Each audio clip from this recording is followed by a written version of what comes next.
Can you share anything about the original planets that are being designed for the game? They're really cool. Okay.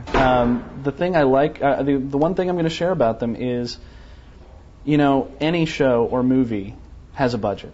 Yeah. And is limited on what they can do. Yeah.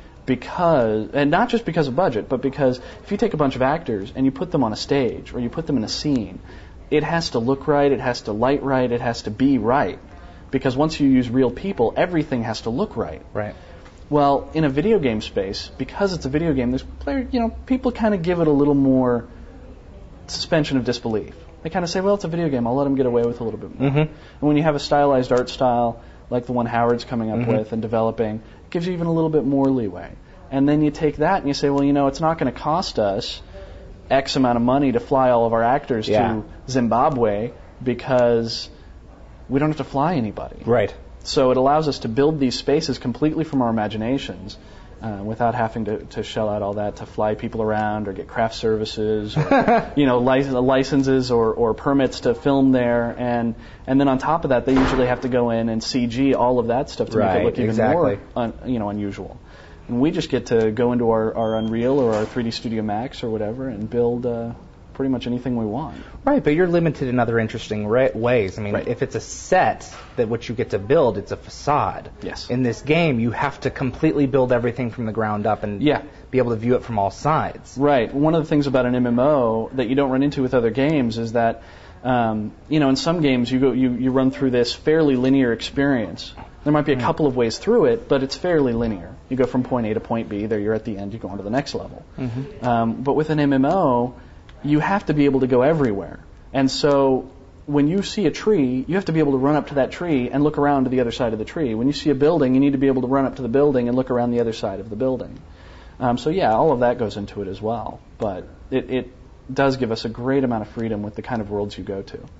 We can have lava flows. We can have upside down waterfalls. We can do all kinds of crazy things. Funky things. That you really can't do without millions of dollars in CG work. Right. So exactly. Where do you see yourself going next? Or do you see yourself staying on board through the expansions? There's an interesting thing that happens when you work in the games industry for a little while. Most game companies, people bounce around a lot.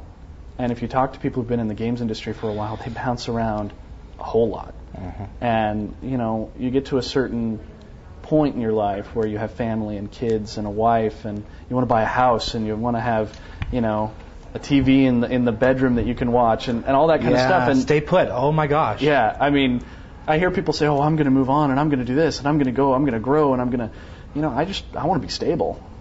So the longer I can stay here and do cool games and build cool things for people and the longer I can do that, the happier I'll be.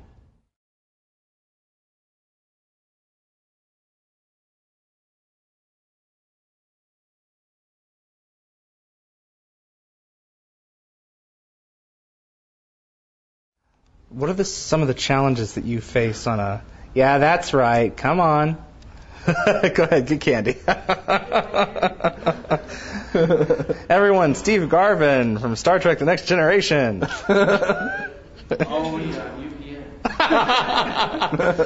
Sorry, Josh. He's stealing my moment. Yeah, probably. Right? Nah.